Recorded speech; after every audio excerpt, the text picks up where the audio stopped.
namimiss ka na namin. Ano nang balita dyan?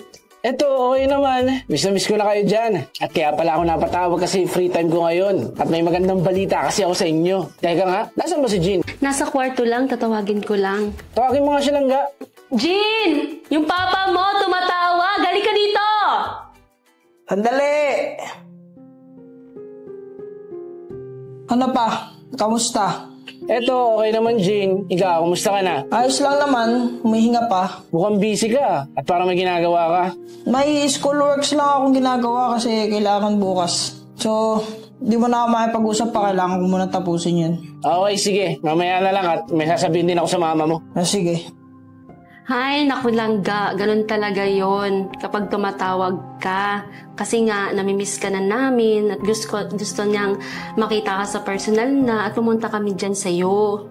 Sana may maganda kang balita. Okay lang yun lang, ga. At ito nga, may maganda akong balita sa'yo.